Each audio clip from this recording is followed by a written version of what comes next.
Good afternoon, everyone. I'm Muriel Bowser. I'm the mayor of Washington, D.C., and we are located at the district's Homeland Security and Emergency Management Agency. I've just concluded a meeting with our incident management team related to the Potomac Interceptor incident affecting D.C. water. And when I say that, I mean DC Water and Sewer Agency.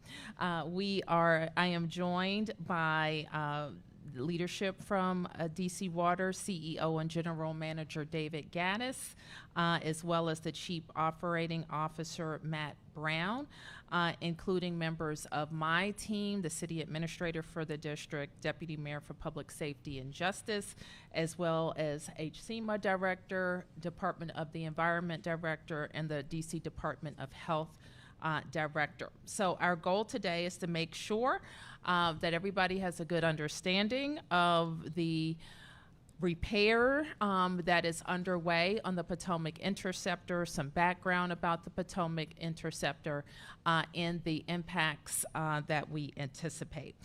So I am going to pass it off to DC Water, and there will be a lot of probably concepts or even places in our presentation that people aren't that familiar with. So at some points I'm going to ask people just to define or explain to make sure there's a clear understanding of what we're saying.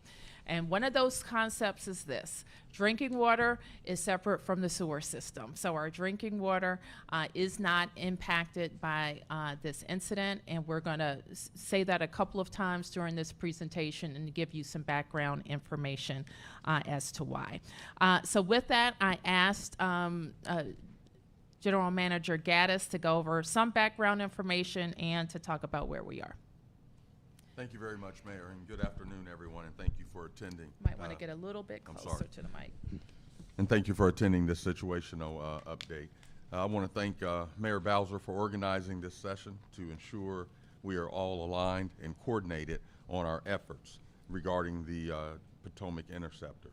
I'll keep my comments brief and focused on three essential points that we are prioritizing in our statement, releases, and interviews. First, DC Water continues to divert all wastewater from the Interceptor away from the Potomac and using bypass pumping and route to flow around damaged sections. No wastewater, again, no wastewater has spilled into the Potomac since February the 8th. Second, we want to reiterate that the district's drinking water is in no way impacted by the collapse.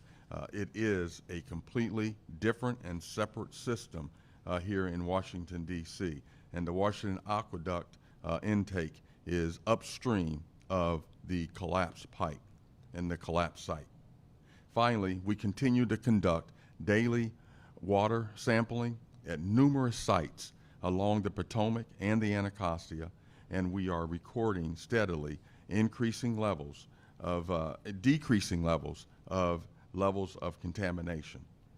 With those key points shared with you, I would like to turn it over to our COO, Matt Brown, to talk about some of the items that we have on our slide. Thank you very much. Thank you.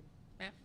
Thank you, Mayor. Thank you, Mr. Gaddis. I'm going to talk a little bit about the Potomac Interceptor, our response, and where we're going from here. So the first thing, the mayor said that we're going to explain some concepts. So let me tell you a little about the Potomac Interceptor. It's a 54-mile intercepting sewer that brings flow in to the District of Columbia to be treated at the Blue Plains Wastewater Treatment Plant from as far away as Dulles Airport.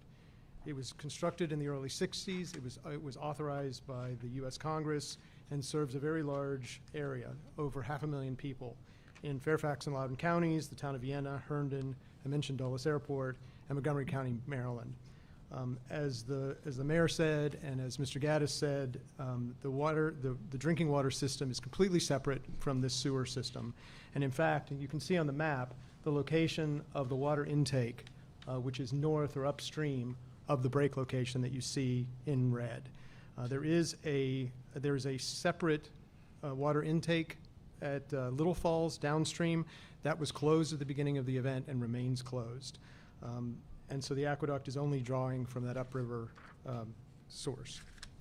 Next slide, a little bit more about the Potomac Interceptor, including some pictures of its construction in the 60s. I'll go through those first. The two methods that were used to construct the Potomac Interceptor were what is called cut and cover. So you see that on the left with the gentleman standing in the pipe. The earth is removed, the pipe is laid, and then it's covered back up. There are also sections that were tunneled through rock, and that is the section on the right. We have found that in some cases, some of the fill that went back on top of the cut and cover section appears to be what came out of the tunneling operation, and that is that's one of the items that has been causes some issues as we work to clear the Potomac Interceptor. It ranges in diameter from 30 to 96 inches. The section that broke was a 72-inch section, and again, this conveys water all the way down to the world's largest advanced wastewater treatment plant at Blue Plains. This is a section of pipe that we inspect our sewers regularly. This is a section of pipe that was targeted for rehabilitation. A procurement is underway, and we were not able to get to it before the break occurred. Mr. Gaddis, did you want to address inspections? Yes, if I could, real quick. Thank you very much, Mayor, for reminding me of that.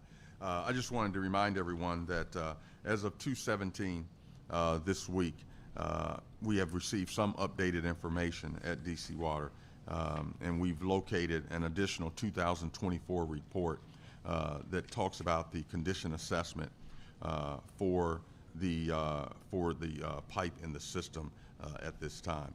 And that report is the PI, and we are just really on top of reviewing all of those reports. This assessment with our consultants, our contractors, and our internal investigation remains ongoing, and we will continue to share updates with you as we gather that update. And we're looking at all segments of the Potomac Interceptor and looking at some of the things we've looked at in the past, some of the views we've gotten in the past, and we're getting new views as well today. Thank you. Thank you. Timeline? Yeah, let me turn to the timeline. Obviously, we take this situation seriously, and the first thing that we worked to do was to contain the wastewater and limit the flow to surface water. So we became aware of the incident on January 19th, Martin Luther King Jr. Day. We have an odor control facility that is near the site of the break. We had a camera that detected movement. Upon investigation, we found that there was indeed a break, indications of a break with wastewater coming out of the ground. This was late in the day under the clear of the daylight the next day on January 20th. We had crews on the site on January 19th, had additional people on the 20th to assess the situation, and immediately worked to put a plan in place. This required extensive coordination, working with the National Park Service, working to bring bypass pumping, very large pumps, in order to move the wastewater around the break site and back into the Potomac Interceptor. We thought that this operation was going to take a week. We got it done in 5 days. And so that is a testament to the men and women of DC Water, as well as our contracting partners who helped us design and then implement the solution on January 24th. And so at the time, on January 24th, we had 40 million gallons a day of pumping capacity, 6 bypass pumps. You may remember there was a bitter cold period that started between the 25th and the 26th. During that time, we did face some complexities with the pumps because of ragging. Wipes entered those pumps, caused them to clog up. They had to be taken out of service, and that decreased our pumping capacity. So there were limited overflows during that time, but we were able to significantly have an impact on the wastewater flows entering the Potomac River on January 24th. With the addition of additional pumps, we brought our pumping capacity to 60 million gallons a day on January 27th, and that further reduced the flows going into the Potomac River. Then we began on January 28th excavation of the site. As I alluded to earlier, one of the complications of the operation is that as we excavated, we found a large rock dam. And again, what appears to have happened is the rocks were used as fill, and when the pipe collapsed, those rocks fell into the pipe and nearly cut off all of the flow in the pipe. So we turned in order to, the next thing we needed to do was completely dry out that pipe. And so in order to do that, we constructed an additional pit upstream and moved, there's 130 million gallons a day of pumping capacity there now. I'm proud to, or pleased to report that the excavations began yesterday. We have men and women down in the pipe in order to move the muck out of the pipe. So the clearing operation is underway, and we're very pleased with how that's proceeding. This has been a situation where we have involved concurrent activities, and so the very first priority was to move the flow back into the Potomac Interceptor. We knew from early on that there would be environmental restoration underway, and so we began planning for that early in the process. The other thing that we started doing, and I'll talk about this in just a second, is we began water quality testing on January 29th. Water is life, water is important to DC Water, and we thought it was important to begin that testing in order to provide results to the public. So Matt, if we could just pause a bit on the arrows that you see below. Sure. And it's hard to contextualize what those numbers mean, or that we could compare it to in our daily lives. But between the point of the failure of the pipe and the 24th, you can see the large amount of wastewater escaped during that period of time. That's correct, ma'am. When the intervention was made, and then correct me if I'm misunderstanding, from the 24th to the 28th, by the 24th, most of the wastewater was diverted. That's correct. Between the 24th and the 28th, because of some interruptions that you just described, there was some wastewater emitted. That's correct. But after the 28th, there have been relatively small amounts of wastewater emitted. And since the 9th, we haven't had any overflows. That's correct. Okay, I understand. Thanks. Sure. This is a diagram of the operation. I think it may help explain how we are moving the wastewater so that it is controlled. It's a controlled way into the canal, and that way that it doesn't reach the Potomac River. So I'll start with the red X in the middle. That is where the failure occurred. That's near our odor control facility, and that is what led to the wastewater entering the Potomac River. So the way to avoid the wastewater going into the Potomac River was to build a bypass. And fortunately, the C&O Canal is in that area, and I mentioned earlier how we worked with the National Park Service. They've been very great to work with in order to establish the bypass route through the canal and then back into the Potomac Interceptor. So the top line is the Potomac Interceptor, and we've marked some of the manholes there. What we did was we installed these giant pumps that move the water through HDPE pipes over land and into the C&O Canal. The C&O, it flows down by gravity, and then we constructed 3 dams downstream, and the flow is conveyed back into the Potomac Interceptor and then down to Blue Plains to be treated.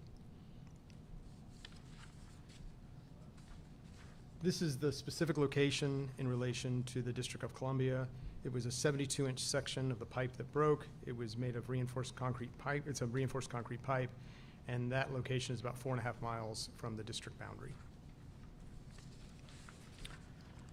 I mentioned that testing was important to us, and so beginning on the 29th, we began water quality testing at 6 locations.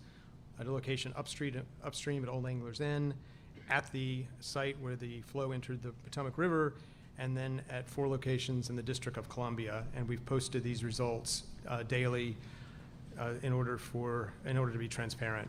You'll notice in red there are very high readings near the drainage channel, and there will continue to be high readings there until we can do the environmental remediation in that area. But if you can see in all of the other locations, and I know that the district is going to talk about test results in a bit, but you can see that the results both above and then below have been within normals that we normally see or can normally see in the District of Columbia. There is a limit of 410 where swimming is not recommended because of the E. coli levels, and the results that are in green are those that are below 410. Just a little bit about the historic C&O Canal. The C&O Canal was completed in 1850 and was a shipping lane. And so goods were transported on the C&O Canal, and there's a towpath adjacent to the C&O Canal. The C&O Canal was dry in that location. It is lined with clay, which means that it can hold the wastewater and move it down to the location where it can be conveyed back into the Potomac Interceptor. The distance that the wastewater is conveyed in the canal is about half a mile. And after this incident is over, we'll begin that environmental remediation effort that I talked about earlier. There's 3 main locations where we will be doing environmental remediation. We want to make sure that that plan is ready to go as soon as the flow is returned to the canal. The 3 locations are obviously the canal that's being used to convey the wastewater. The second is the drainage channel, which brought the flow to the Potomac River. And then the third is the shoreline of the river where the overflow entered the river. And so we're coordinating with National Park Service and the Maryland Department of Environment on that. And it is the canal, just to be very clear. The canal is how we're keeping the sewage out of the river. We hope that members of the public, anyone who would like to learn more, will join us at our DC Water headquarters on Wednesday, February 7th at 7 p.m. so that we can have a conversation about the incident and how we addressed it and how we will move forward. Thank you, Madam Mayor. Okay, thank you, DC Water. And now we're going to hear from the District's Department of the Environment as well as DC Health. And we're going to just walk through how our agencies are responding. I already talked about our incident management team that brings all of the emergency management planning capability here at DCHCMA and all of our agencies that support a particular incident. So we're working that. But now let me turn to Richard Jackson from the Department of Energy and the Environment to talk about water testing and what's available publicly. Yes, ma'am. So for DOE, we've started conducting weekly testing of the river in conjunction with the testing that DC Water has already done. We're moving toward a daily schedule, which will occur as we transition from DC Water to us. We've worked with EPA to allow us to have access to their laboratories in Fort Meade that will allow us to, again, ramp up our testing abilities. Those testing results will be posted, and we will also be conducting inspections of the site on a daily or weekly basis. Actually was there yesterday. Okay, if we could advance the slide, and Richard, could you just, Sure. because we're going to be talking about what you're finding and what we can see in terms of these numbers in the district. Yes, ma'am. So what this slide shows is kind of giving a little context, a little history of sampling in the river. So in 2011, these are 2011 results that you see before you at Fletcher's Cove, Key Bridge, 14th Street Bridge. Those were typical results that we've seen in 2011. As we move into 2012 as a comparison, as you can see, those numbers also fluctuated but stayed in that range of abilities. In 2011, there was some slightly higher levels at Pennsylvania Bridge and South Capitol, but again, going to 2025, still comparable. So that's just kind of giving you a history of the data that we've collected over the years and how that data is reflected using those same 6 points that we've always used. And again, those numbers all fall within, the majority fall under the 410 recreational standard. And so that just gives you a little bit of history of what has occurred in the river to date. And I think the next slide shows what. So what this slide shows here is the current data we've collected since February 9th, 2026. So as you can see, the same sampling points as the previous year show, and these are our current results at those same points in this year's data, like 2 weeks ago. So still, slightly elevated as we see, but well within the 410 range, or excuse me, below the 410 recreational limit. And what you see beside that is the map showing DC Water sampling points in blue. And then in red or purple, burgundy, those are the sampling points that DOE are sampling at currently. As we transition over, we would also be covering all those points, would still be covered as we transition to weekly testing. Okay, thank you. Yes, ma'am. And we talked a little bit about this already in terms of what the federal declaration request includes, and I won't spend a lot of time on that. CA, do you want to hit some high points? I'll just hit some high points. Bolded at the top is the ability to be able to get reimbursement for the costs incurred both by the district and DC Water as a very practical and real benefit from having declared the emergency and requested help. And then I just identify highlight a few of the bullets on this lower half of the slide here.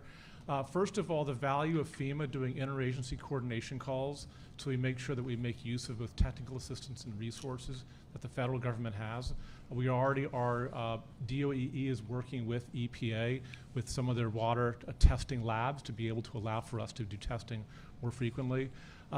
Federal help and technical assistance, what DC Water is undergoing is both complex and additional technical eyes on it to be able to assess and identify ways to be able to expedite the repair and full repair of the break site is beneficial.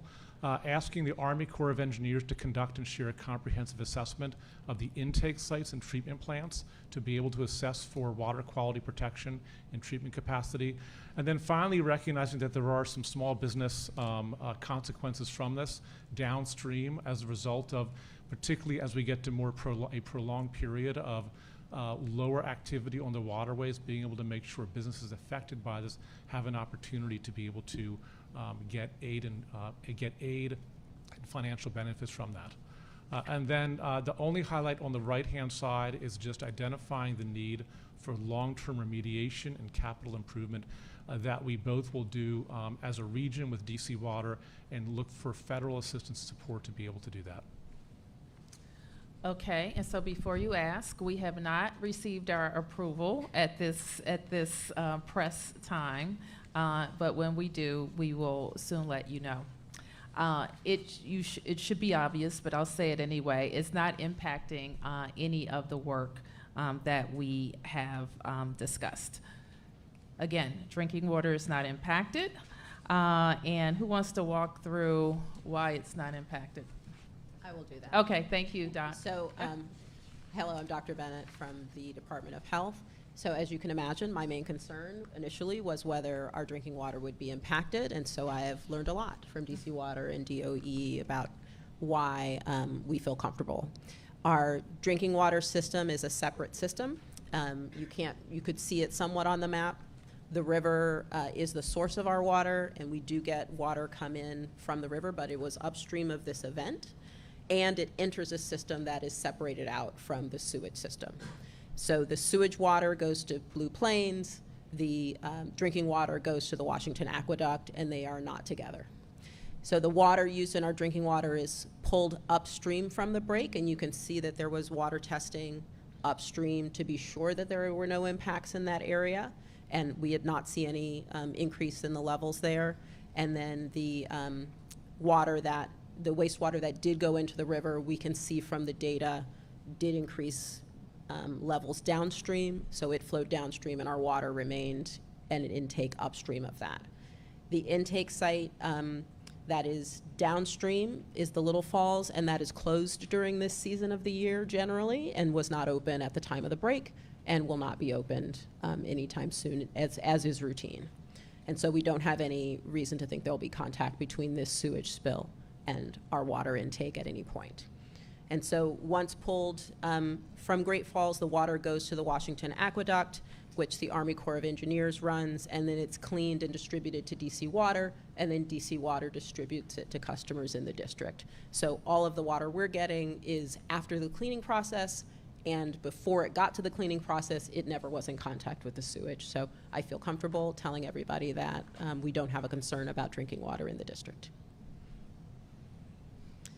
We did do an advisory about contact with the river, and that was really an abundance of caution. So what we're telling people right now is that we really shouldn't be having contact with the river right now, so avoiding contact, and that means personal boating, all of our kayakers and folks who are generally on the river as it gets warmer, fishing and pets and playing or wading in the water. So I'm most concerned, of course, about pets, small children, elderly people, folks with immune problems. So generally, we're asking everybody to not be in contact with river water until we've had some more confidence that it's safe. That recommendation was made based on really an unprecedented event. If you've seen the pictures and from what we know of the data, we had a huge event happen just upstream from us, and it really wasn't clear initially what the dynamics of the river and weather and other things were going to do for how far down that concentrated sewage was going to travel. We have seen from our data that we have had some initially high levels that have really decreased since then. So we will be looking at when we will decrease our guidance. So when will we lift our guidance? We have, at this point, we have had a last overflow on February 9th. You can see in the data at the site that there are increases related to the initial site and then the overflow. Downriver from that, we're looking at every site downriver and seeing pretty stable data. So the last overflow was February 9th, and we've had now getting close to about 3 weeks of continued normal levels downstream that are well within what we normally see in the river before this event happened. And that is what we're looking for. We're looking for, no matter what the weather conditions are, that we stay somewhere in our normal range of what we are used to seeing before this event occurred. We expect that will, at 21 days, which will be on March 2nd, we will have seen that pattern continue, and then we will lift the advisory. Under district law, just a reminder, we're not supposed to be swimming in either of our rivers already. We are very commonly under the recreational limit, but still it is considered district law that you not swim in the river without some special permit or permission. Most of you do not have that, so please don't swim in the river, even when we lift the advisory. And these are the last 3 points I will go over. Drinking water is not impacted. Of course, that's the number one, and never was. So it's not that it's become safe. It was safe the entirety of this incident. There's no overflow into the Potomac anymore. So what we are seeing now is the clearing of that first incident, and the last overflow on February 9th is getting further distant away. DC Water and DOEE are monitoring for E. coli levels. We're going to publish those weekly, but we're going to be able to start to see daily levels coming soon. And until further notice, which we expect will not be too much longer, we're still asking you to avoid contact with river water on the Potomac side.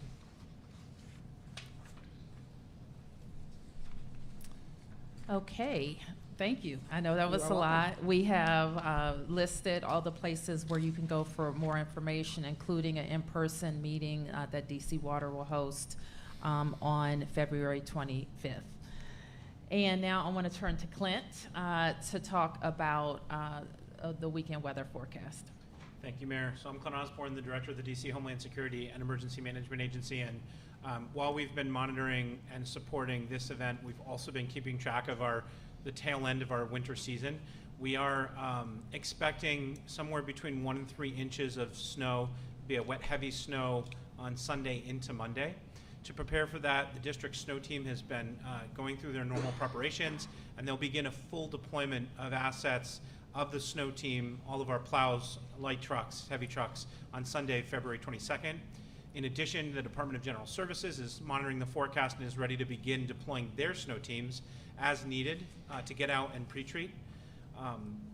One thing with the cold temperatures we've had, we've been on message about this, and we want to continue to stay on messages. Our shelters are open, and there's room for everybody who's unhoused or sleeping outside.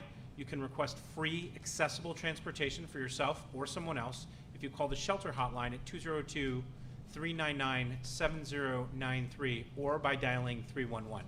So we just want to really remind our unhoused residents and people who interact with unhoused residents that those resources are available, and we really want to see you be safe and inside during these cold and wet conditions. Okay, that was a lot of information. Thank you for your patience, and we'll be able to take a few questions. Yes. Hi, thank you, Raphael with WSA9. Mr. Gaddis, you mentioned the report, the additional report. I'm sorry, we just didn't get the context of what the report indicated or how it kind of pertains to the presentation. Like, what will that report add to the context of that pipeline that collapsed? We're currently reviewing that report. I've asked for the report to be reviewed and for us to continue to get as much information out of that report as we did the report that I referenced for 2021. And so as we get additional information, I will definitely make sure that you, the media, the public, get more information about that report. But one of the things we do know is that report, there was an assessment. There was also an assessment by the engineers as well on the 2024 report, and very similar to what we saw in the 2021 report. But I just wanted to be totally transparent that there was a 24 report. Just for further clarity, so essentially it would tell you the condition of that pipeline in question during the 2024 period. Is that It would. correct? That is correct. Mark, So just more on this, who wrote that report? Mark, before you continue, can you all turn up the mics a little bit for me? Okay, go Mark. Thank you. So, Mr. Gass, who wrote that? Was that an internal report? Was that done by an who wrote that 2024 report? And I don't know who wrote the report in 2024, but I will get you that information. have you seen the report? I have not seen the report Mr. myself. Brown, has anybody from DC Water up here seen the report? I've not seen the report. Do you have reason to believe that it raised red flags about this section or any other sections of the Interceptor that maybe somebody missed? What we do know is that what we've been told is it is very similar to the 2021 report, but without me looking at it itself, I can't say, Mark. And then could I follow up on that, just on the 2021 report, and you had indicated that you would release that and the NASCO scores. Did any section of the Interceptor that had been rated over the past 5 years, you'd indicated that 90% of it had been rated on the NASCO score. Did any sections of the Interceptor rate worse than the 3.5 that this section rated in during that time?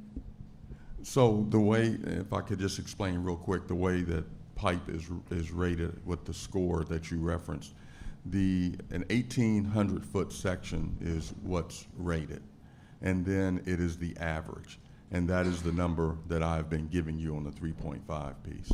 And so as a result, there are different places in the pipe that may have a spike where it's, maybe needs to continue to be looked at or monitored and reviewed. And there are sections in the pipe that do need that in the 2021 report, but I don't know about the 2024 report. So in the 2020, and I appreciate it, that's very helpful and informative, and I really appreciate that explanation of how to understand those numbers.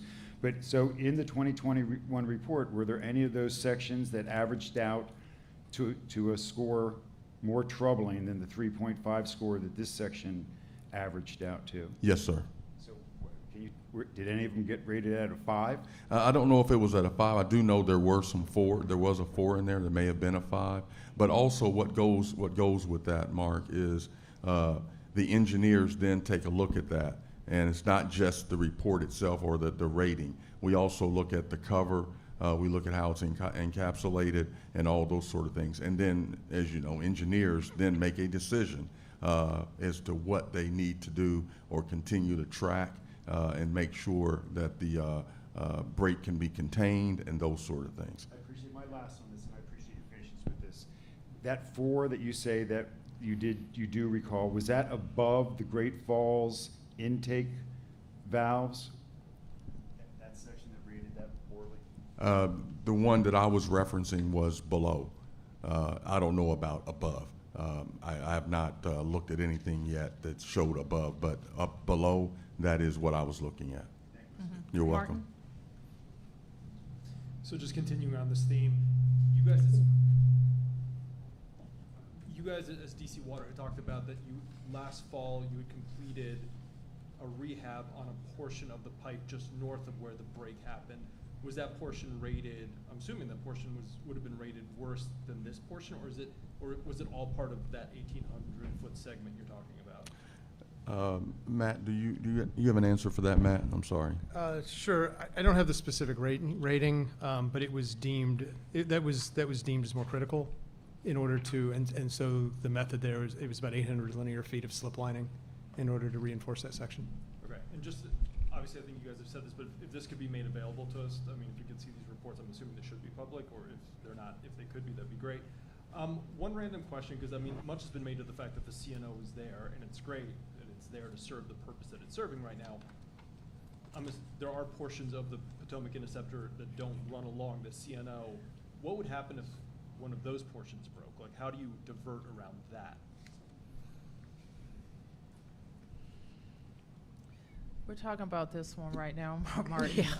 And so if the question is how can we not have aging infrastructure fail, I think part of our discussion with the federal government is exactly that. What role can the federal government play, especially in infrastructure like this? I talked about already, we think the federal government should be supporting Clean Rivers. I mean, the Clean Rivers Project, I'm using a shorthand. And so I think we're gonna continue to have that discussion, and like all agencies, and DC Water can discuss this now or later time, what their capital improvements plan looks like, how it's funded, and how it's implemented. Just like we do. Frankly, we have a lot of assets as DC government, and we're always constantly trying to make sure we're investing in them. Okay, yes, ma'am. Good afternoon, Felicia Ashley, ABC 7. I know we're waiting to find out about the reimbursement, but right now, about how much is this costing the district or expecting to cost? I'm going to turn to DC Water for that, if we have an assessment about that. So right now, what we've estimated is that the repairs and the remediation is somewhere close to $20 million. There is a IMA agreement, an intermunicipal agreement that we have with the other jurisdictions. That IMA agreement is what will guide us into what the separations are for the other jurisdictions. I don't know what that separation is right now, but it won't just be the District of Columbia. And then you mentioned that the canal is lined with clay, so once the pipeline is fixed and all this is handled, will the canal then need to be cleaned out or cleared because of the waste, and how would that work? Yes, so we have an environmental team that we have contracted with. We will work with them in coming up with what that plan looks like. We will then work with EPA. We will work with Maryland MDE as well, and come and get the plan approved, and then we will start the work, or Maryland will start the work themselves. Jenny? Thank you. Jenny Gathright with the Washington Post. So on the capital improvement plan, after this incident, has DC Water moved around or reprioritized any sections of the Potomac Interceptor in response out of concern that the rating, about, you get what I'm asking? No, great question. Thank you very much for that. What we're doing is we are taking a look at all of our past reports and identifying where we see issues, and that will lead us to a reprioritization, but we have not, at this point in time, reprioritized anything at this point in time, but we are going through that process as we speak. But you are in procurement for some work, right? Is that what you said, Matt? That's correct, Mayor. Yes. Okay. There's a total of it's about 7,800 linear foot section. So the first thing we're going to do, there's a total of about 10,000 feet around the break site. So the first thing that we're going to start as soon as the emergency repair is done and flow is returned to the Potomac Interceptor, we are going to engage in a longer-term project. It's about 2,700 linear feet. And then beginning this summer, we'll be procuring for the remainder of the project for a total of 10,000.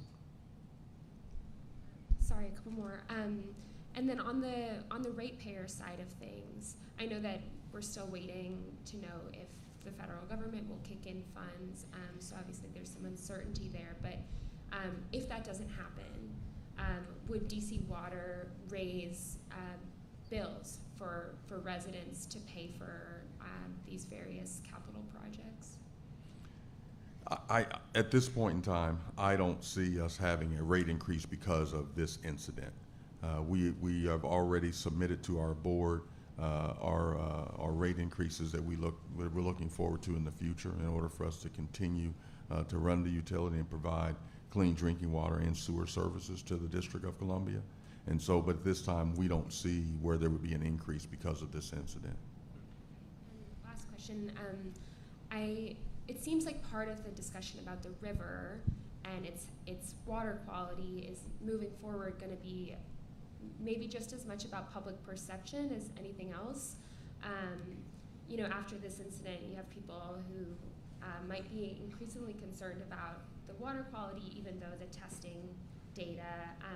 So maybe Director Jackson, you know, or Mayor Bowser, how are you going to approach that piece of things to reassure people about the river, given all the publicity, you know, of this massive sewage spill, and what feedback are you already getting there? Well, I hope that you'll be a part of that process, Jenny, and report the information that we definitely had a massive spill when it was contained, and what's happening in testing data downstream from the incident.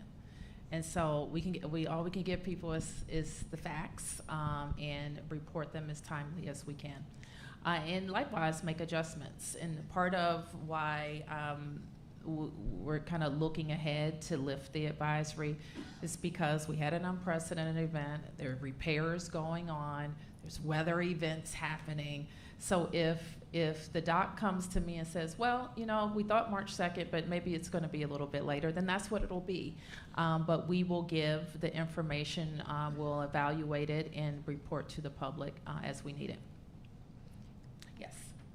If I could go back to the cost, the $20 million cost, and kind of tie that together with the request for federal aid. At the last briefing, DC Water, you guys had told us that you believed the Maryland and Virginia would bear the brunt of, or at least 55% of the cost, because that's kind of how that IMA breaks down, and you're shaking your head in affirmative there. But I'm wondering if the president were to grant the emergency declaration and the request that Mayor Bowser has put forth, we've seen her request kind of listed as the District of Columbia and DC Water getting assistance. The president has put out on social media, now Maryland and Virginia need to ask for their own help. What I'm kind of trying to get at is, if the cost is $20 million and then the president grants the mayor's request for funding, would that kind of cover just DC's portion of what is owed, or would that cover all the regions? So let me take a stab at what you're asking, Mark, because DC Water can't make their own request, okay? And I'm making it on their behalf, and we'll pass through those costs, and we expect 100% reimbursement. So I mean, that's why I agreed to do it. In terms of what the breakdowns are, I think if the president wants to help Americans who deserve to know that the Potomac River is safe, it doesn't matter, in my estimation, if it comes through DC to DC Water, because DC Water serves DC, Maryland, and Virginia. It's kind of hard to parse it out. And if things upriver aren't taken care of well, it does impact the perception of the mighty Potomac. And so for us, it has to be taken care of upriver, downriver, at the site, in DC. It all has to be taken care of. And we're happy to be the conduit for the region. Just as DC Water, you saw, did you see the description of what that Potomac Interceptor, who it's for? It's for the region, because all of the flow is coming down and going over to the aqueduct. But it serves a lot of people in this region. Yes. Okay, go ahead. Beatrice Peterson, ABC News. So I noticed that you were saying that DOE would conduct regular fish and wildlife surveys starting in March. I was wondering, why is the testing starting in March? And are you guys at all concerned about cherry blossom season being impacted by the situation? Nobody has, I haven't seen anything at this point that would suggest to me that cherry blossom season would be negatively impacted. I just haven't. Richard, on the why when we started March. March is in a few days, by the way. In terms of the wildlife assessments, yeah, that's kind of the season. So we would have normally started doing our normal surveys and everything in March anyway. We're just going to, again, increase frequency and increase the scope. The same way with the testing, water testing. We've increased the frequency, and we're going to continue to test for quite some time on a daily basis. So it's not like the advisory lifts and we stop testing. We intend to test for at least, for quite some time throughout the year. So we're just going to expand with the assistance of EPA. We now know we have the resources to do what we need to do, and working with our team, we'll continue to do the testing, and then we'll also incorporate the survey of the fish and the wildlife as we normally do, just on a more frequent basis. Okay, we can take a few more in the back. I don't think you got a chance. Yeah, Daniel Hamburg with DC News Now. Just in terms of, obviously, there's been a lot of talk about who's responsible for what. You said you're, in communication with the EPA right now, and DC Water has been working with the Park Service in terms of the C&O Canal. What is happening right now before the president responds to, your request for, especially reimbursement, of course, is the big thing. But what is happening right now in addition to testing that maybe folks are unaware of in terms of when the president says, ask us for help? You guys have been being helped already by the federal government? Yes. I mean, in terms of, well, you will have to ask him what he means by that. I can't. But this is how we ask for help with a major disaster declaration. Yes. Just because you mentioned weather at the end of the presentation, just for people listening, can you explain how weather would or would not impact cleanup and repairs, and then also how snow, rain impacts the river and its conditions as well? That's a great question. Who wants to say, Dr. I'm Bennett? happy to try. So I think one thing I want to make clear is that this is a dynamic process. It's a river. It's not the same water that it was 3 weeks ago. It's going to continue to flow. And what we saw was an event happen that we would expect the continued flow of the river to dilute and to continue to dilute, which is what we've seen happen. If we get rain that increases the flow of the river, you might see that improve in some ways, but it also causes stormwater runoff. So we normally see E. coli in pet waste, in other garbage that causes stormwater to be able to carry E. coli into the river. So you've seen, if you look at old data, even just the data, any data before the incident, this is a dynamic process where we see rises and falls. The vast majority of the time, the water is below the recreational level, but sometimes things happen. As we saw recent rainstorms, we might see this rainstorm. So weather impacts how much stormwater runoff is in the river, and stormwater runoff is another source of E. coli. Thank you. You're welcome. Yeah. Mayor, just a little clarity from the DC side. I know Mr. Donahue clarified kind of how the federal agencies are helping out in this, but just to be clear, this was already happening prior to the request, because I know you pointed out, look, we've had EPA assisting. I just wanted to make the distinction of what happened before your request. Well, let me turn to our agency heads to talk about that specifically. And when I say that, our agencies have counterparts in the federal government. They have some regulatory bodies that they report to. So that type of work is really automatic, and that includes DC Water. So let me turn to Clinton Richard to address that. Yeah, I mean, we have regular communications with FEMA through our regional office. I know DOE has regular communications with the EPA, HHS. We all have these relationships, and in many ways, because we are where we are geographically, we have extremely close and strong relationships, and we get a lot of attention. So we do communicate with FEMA. Our ability to process the disaster declaration request always comes with support from our FEMA region. They've been very supportive and very communicative throughout this process. Yes, and I would add is, we've been in contact with EPA once the incident happened. We've been in constant contact with them. As we knew we was going to have to ramp up sampling, we knew that we would need their assistance to do that because we do not have a lab. DC does not have a lab, they do. So that was one of the requests we made, and knowing that we were going to go down this path. So we've been in communication with EPA Region 3 from the beginning. They've been a great partner. They've also worked with MDE. And so part of that, what we're doing is just based on a relationship we have with EPA over the years. Yes. Now that you've got crews in the broken portion of the pipe, how quickly do you think you could determine, or could you even determine a cause of the break? And then is any of this linked, is any of what happened here with this portion of the pipe linked to the rehab that was done just a little bit up the way last fall? What I would say is at this point in time, I was out on the site yesterday and got some feedback from them yesterday when we finally got down there.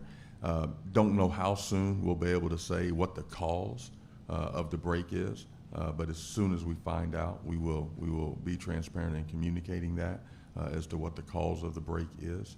And so that's what we're continuing to work. That I will tell you, the men and women are working very, very hard out on this site. They're actually down, 20, 30 feet, and they're using shovels in digging some of this out, simply because it's very temperamental down there, the shoring, and we just want to make sure that everyone stays safe. But we do think that by mid March, we will have completed and have everything back going into the PI and be able, the Potomac Interceptor, and be able to shut down the flumes and those sort of things where we are taking water at this point in time. Okay, last question in the back. Just a question for DC Health in terms of, obviously, the messaging has been around coming in contact with the actual water. Mm-hmm. For people who are walking around or, living nearby where that sewage is still flowing down the C&O Canal, is there a health risk from being next to that sewage for too long? Obviously, if you can smell it and taste it. So it is really contact. So what we're talking about, the bacteria we're talking about it would be contact. They're not airborne like a virus would be. So there's a reason they have fencing along there to avoid that contact, and as long as people stay out of that area, they should be fine. So I'm not concerned about the odor or the area not in direct contact with sewage water. Okay, thank you very much, everybody.